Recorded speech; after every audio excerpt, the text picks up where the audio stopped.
Совсем недавно прошла очередная, уже 82-я годовщина депортации крымских татар со своей родины. Несмотря на то, что со времен этой страшной трагедии 1944 года прошло больше 80 летий, каждый год в преддверии 18 мая крымские татары по-прежнему сталкиваются с различными проявлениями дискриминации, языка вражды и циничными попытками оправдать геноцид. Конечно, это явление возникло не вчера. Мифы об истории и культуре крымских татар целенаправленно формировались поколениями историков. Но прежде чем мы их разберем, важен краткий контекст. Крымские татары– это коренной народ Крыма, который сформировался как этнос непосредственно на территории полуострова. Более того, этот народ веками обладал мощной политической субъектностью, независимым крымским ханством, которая просуществовала с 1441 по 1783 год. Именно вокруг этого пласта истории на протяжении веков создавались самые живучие мифы. После того, как в мае 1944 года сталинский режим насильственно выселил весь крымско-татарский народ, началась тотальная зачистка исторической памяти. Власти издали серию указов о переименовании городов, сел и географических объектов полуострова, чтобы полностью стереть любые следы коренного населения.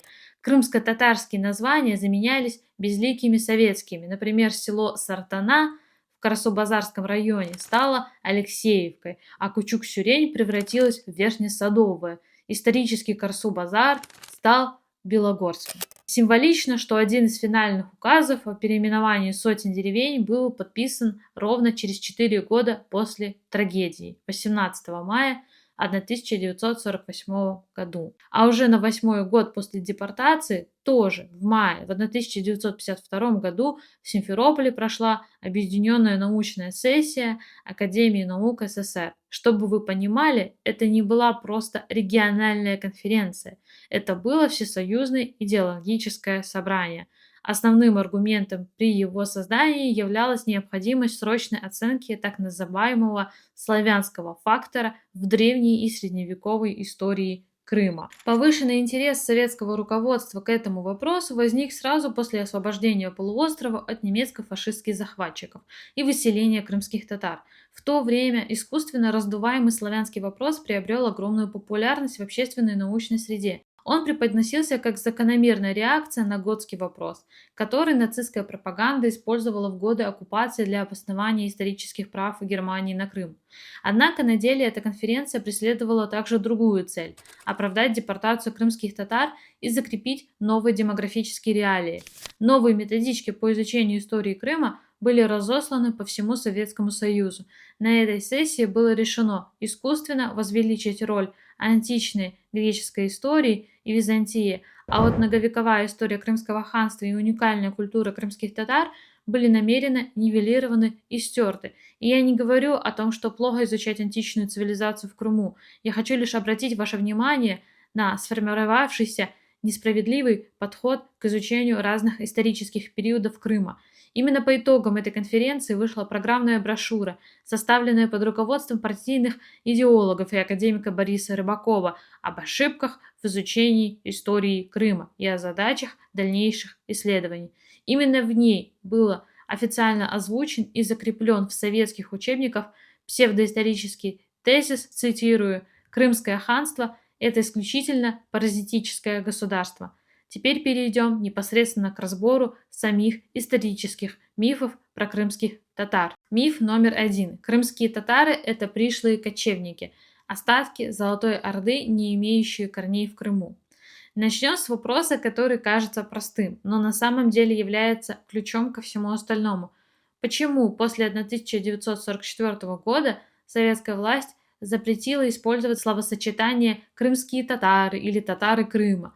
В официальных документах, переписях населения и паспортах депортированных людей записывали просто «татары». Зачем? Это была спланированная лингвистическая операция. Всего одно слово «крымские». И вместе с ним исчезла географическая привязка целого региона к своей земле. Логика пропаганды была проста. Если вы просто татары, значит ваша родина где-то там, в Поволжье или в степях, а в Крыму вы пришельцы. временные жильцы, осколок Золотой Орды. Следовательно, депортация 1944 года– это не изгнание коренного народа из родины, а просто переселение другим тюркам. Но это абсолютная фальсификация. Крымские татары– это самостоятельный отдельный этнос, это не субэтнос какого-то другого народа. Наш язык относится к кыпчако-половецкой подгруппе с адгузским влиянием. Это совершенно другая ветвь, чем язык, например, казанских татар. Наш генофонд сформировался в уникальном плавильном котле самого полуострова. Чтобы понять, почему крымские татары коренной народ, нужно понимать, как они вообще сформировались. Это классический пример исторического плавильного котла, который работал на полуострове на протяжении многих столетий. В основе крымско-татарского этноса древние тавры, скифы, античные греки, готы, аланы, генуэзцы, которые веками жили в Крыму. И начиная с XI-XII веков это многонациональное местное население начало постепенно смешиваться с тюркскими этносами, прежде всего половцами, кыпчаками, пришедшими в крымские степи. Именно половецкий язык стал основой будущего крымско-татарского языка. Финальная стадия сложения единого этноса завершилась в период Крымского ханства. Таким образом, крымские татары восприняли тюркскую языковую культуру, но физически, генетически и культурно они являются прямыми наследниками всего древнего и средневекового населения полуострова. Этот народ не пришел в Крым в готовом виде, он зародился и сформировался исключительно внутри уникальной крымской среды. Уничтожение слова «крымские» из документов было только первым шагом.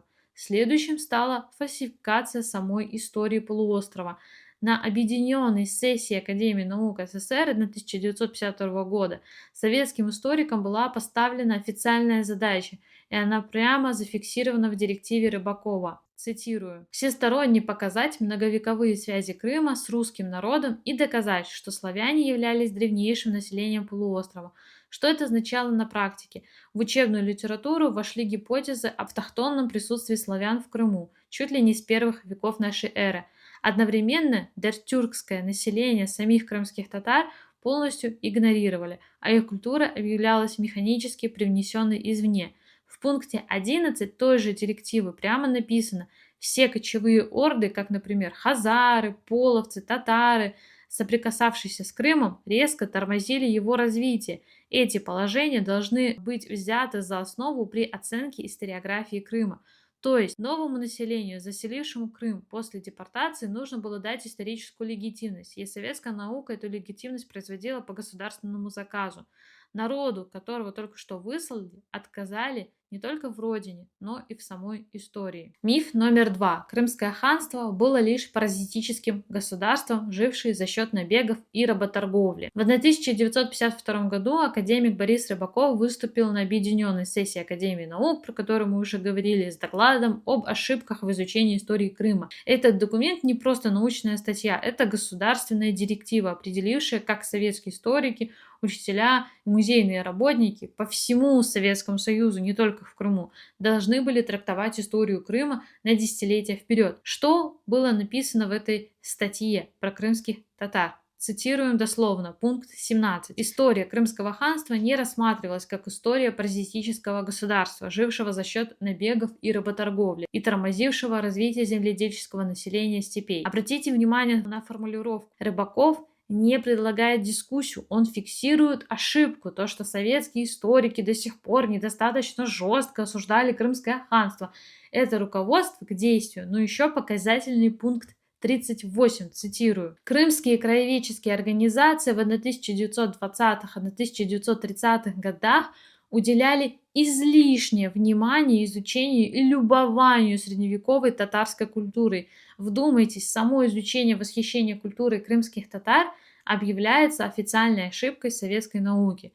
В том же документе Рыбаков публично разносит историка Сергея Бахрушина, одного из крупнейших специалистов своего времени. Этому честному специалисту Бахрушина повезло, что к тому моменту он умер. Так, например, в статье Бахрушина «История в школе за 1936 год», номер 3, рассматривается как аннексия, которая привела не только к уничтожению политической независимости татарского государства в Крыму, но и к беспощадному разорению царизмом той красивой и яркой туземной цивилизации, которая выросла на крымской почве в результате разнообразных влияний. За эти слова спустя 16 лет Бахрушин называют автором клеветнической ошибочной формулы в общесоюзном официальном документе. Признать высокую культуру крымских татар стало политически опасным. Что говорит историческая наука? Теперь включим логику и обратимся к фактам.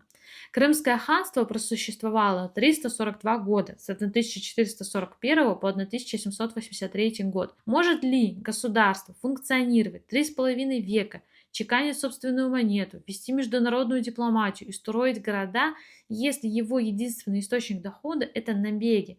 С экономической точки зрения это невозможно. Реальная основа экономики ханства – это высокоразвитое сельское хозяйство. Крымские татары создали на засушливом полуострове одну из самых сложных ирригационных систем Восточной Европы – подземные водопроводы.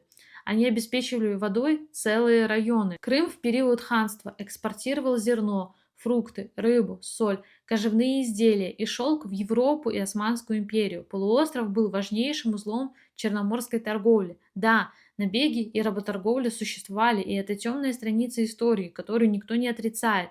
Но в 15-17 веках этим занимались все игроки региона. Европейские державы строили свои экономики на колониализме и трансатлантической работорговле. Казаки совершали регулярные набеги на османские и крымские города. Это была общая жестокость средневековой эпохи. Но делать из нее вывод, что целое государство было паразитическим, значит применять двойной стандарт. Но при этом, в отличие от многих государств, у рабов Крымского ханства и Османской империи был юридический статус. Они могли спокойно подать в суд на своего хозяина. В архивах сохранились 62 тома кадиаскерских тетрадей, протоколов шариатских судов Крымского ханства 16-18 веков. В 2017 году исследователь Олег Рустемов перевел 335 судебных записей на русский язык, и среди них есть дела, в которых рабы подавали в суд на своих хозяев и выигрывали. Рабы имели юридический статус, право голоса в суде и возможность получить свободу через правовые механизмы. Это не паразитическое государство без цивилизации, это государство с работающей правовой системой, документы которой дожили до наших дней. При дворе крымских ханов существовали богатейшие библиотеки, развивалась поэзия, философия, каллиграфия. Некоторые ханы сами были выдающимися поэтами, в частности Гази-Герай II, чьи стихи сохранились до наших дней. Бахчисарай был признанным дипломатическим центром, с которым считались и османские правители, и европейские монархи, и московские цари. Советская наука все это знала. Именно поэтому в официальной директиве 1952 года само восхищение этой культуры и было объявлено ошибкой. Признать высокую цивилизацию народа, которого только что депортировали, значит признать преступление. Миф номер 3. Крымские татары – кочевники без собственной культуры и цивилизации. Что говорила советская директива? В методичке Рыбакова за 1952 год признание высокого уровня татарского искусства официально объявляется ошибкой советской науки. Не преувеличением, именно ошибкой. То есть государство директивно запретило считать крымско-татарскую культуру высокой. Давайте посмотрим, что реально существовало. Крымско-татарский народ сформировался на стыке двух великих традиций – кочевой степной культуры и оседлой цивилизации. И обе были развиты. Кочевая традиция дала крымским татарам богатейшую устную поэзию, уникальное прикладное искусство, обработку кожи, войлока и металла, а также особую культуру коневодства и степного хозяйства, которая веками кормила полуостров. Это не примитивность, это отдельная, сложная и самодостаточная цивилизационная модель, которую имели многие великие народы истории. Но к моменту образования Крымского ханства в 1441 году в Крыму были уже оседлые этносы и народы, которые станут частью крымских татар, с развитой городской культурой, государственностью и письменной традицией. Именно эту сложную, многослойную цивилизацию советская историография одним росчерком пера объявила несуществующей. Единственный, полностью сохранившийся до наших дней памятник – Бахчисарайский ханский дворец, Хан-Сарай. Это признанный памятник истории и культуры общемирового значения, образец крымско-татарского дворцового зодчества. Но он был далеко не единственным. Только в окрестностях одного Бахчисарая исторические источники, кадиаскерские книги, дипломатическая переписка и посольские отчеты фиксируют не менее 6 ханских резиденций. Это Девлет-сарай, Улаклы-сарай, Ашлама-сарай, Альма-сарай, Сюрень-сарай и Толе-сарай. И это только те, о которых сохранились документальные свидетельства. Большинство было уничтожено, в том числе в 1736 году, когда фельдмаршал Миних по приказу российского командования сжег Бахчисарай дотла. Показательная деталь. Перед поджогом сам Миних распорядился сделать подробное описание дворца. То есть даже те, кто уничтожал эту культуру, понимали, что перед ними выдающийся архитектурный памятник. С начала XVI века медресе Зенджирлы в Бахчисарае готовила поколение ученых, которые играли важную роль в исламской интеллектуальной культуре далеко за пределами полуострова. Крымские ученые достигали высоких позиций во всем исламском мире. Хан Менглик Герай I целенаправленно покровительствовал художникам и писателям и даже привлек известного итальянского архитектора Алоизио Ламберти де Монтаньяно для построения дворца в сегодняшнем Салачике. К сожалению, сам дворец не сохранился, но портал Алевиза, который был создан итальянским архитектором, находится в ханском дворце Бахчисарая. И это не случайный каприз правителя, а осознанная культурная политика государства. При дворе крымских ханов существовала развитая литературная традиция, причем сами ханы были частью этой традиции, не просто меценатами, а авторами. Например, среди династии Гераев насчитывается более 30 поэтов и авторов. Хан Гази Герай II писал под псевдонимом Газаи. Его поэтический диван сохранился до наших дней. Крым-Герай был еще один ханом-поэтом. Это высокая придворная литература, вписанная в традицию классической исламской поэзии наравне с османской и персидской. В директиве 1952 года историками прямо предписывалось пересмотреть оценку крымско-татарской культуры, но система шла дальше. Крымские татары сталкивались с систематическими препятствиями при поступлении в советские университеты. Народ лишали не только прошлого, но и будущего, права на образование, которое бы позволило это прошлое изучать и защищать. Дворцы, медресе, поэзия ханов, судебные архивы, ученые в мусульманском мире, богатейшая кочевая традиция – это не народ без культуры, это народ с многослойной, богатой цивилизацией, которую было политически необходимо сначала уничтожить физически, потом вычеркнуть из учебников, а потом лишить самих носителей этой культуры доступа к образованию. 3 удара, одна цель. Миф номер 4. Идеологема коллективного коллаборационизма во время Второй мировой войны. Перейдем к самому укоренившемуся в массовом сознании мифу, который создавался для морального оправдания трагедии 1944 года. Это тезис о тотальном сотрудничестве крымских татар с оккупантами.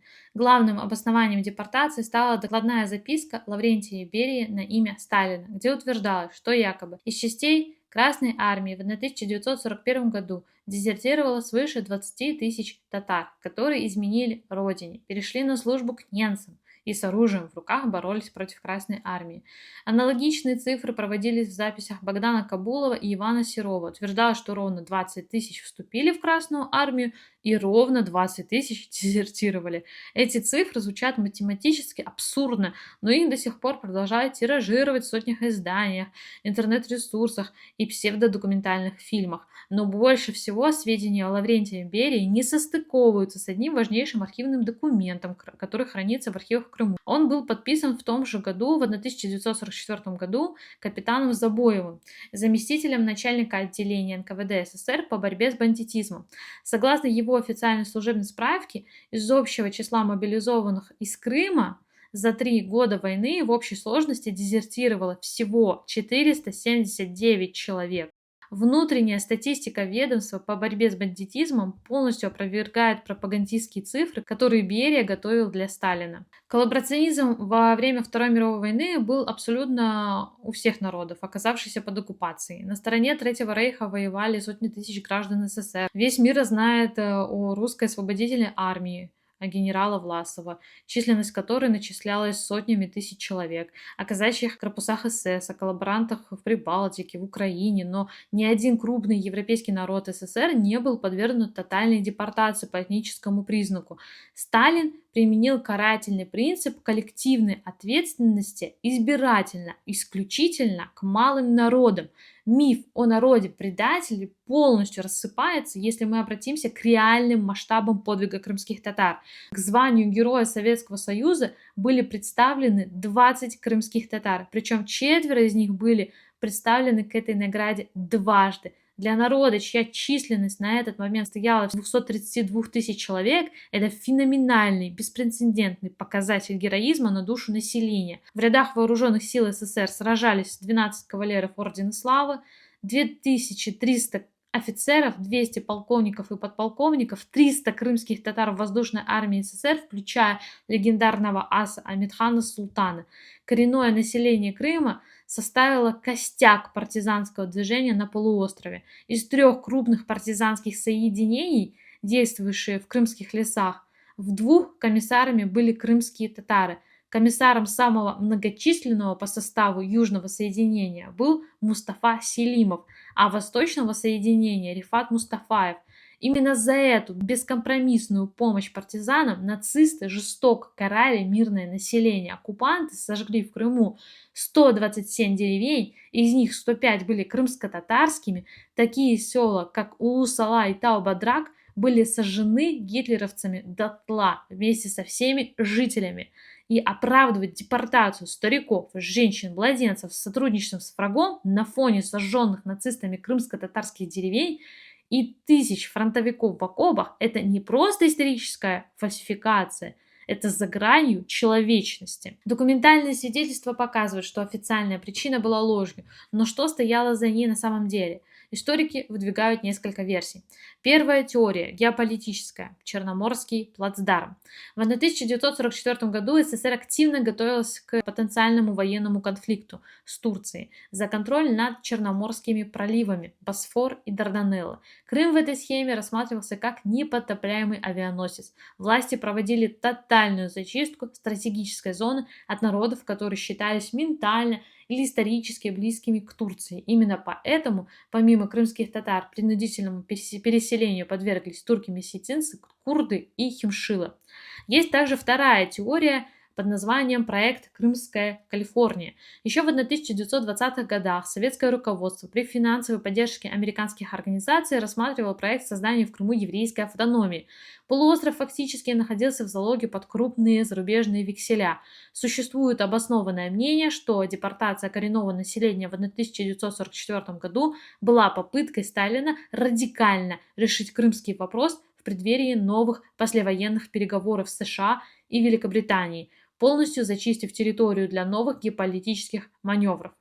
Ну и третья теория, по моему мнению, самая вероятная, это стратегия искусственных границ. Советская власть систематически перекраивала этническую карту страны, создавая внутренние территориальные узлы и переселяя народы. Это была своеобразная система сдержек и противовесов, создавая потенциальные очаги споров на местах. Союзный центр страховал себя от распада. Если бы какая-то республика захотела выйти из состава Союза, искусственно заложенные этнические и территориальные противоречия неизбежно привели бы к внутренним конфликтам. Какая бы из этих причин ни была бы главной, очевидно одно: крымско-татарский народ стал жертвой масштабного государственного прагматизма, а ложь про 20 тысяч дезертиров была создана лишь для того, чтобы закамуфлировать циничные интересы большой геополитики. Ну и, наконец, миф номер 5. Крымские татары сами вернулись после реабилитации 1989 года, и вообще все закончилось хорошо. После распада СССР принято считать, что справедливость восторжествовала, и в 1989 году крымских татар реабилитировали, они вернулись на родину, и история получила свой хэппи-энд.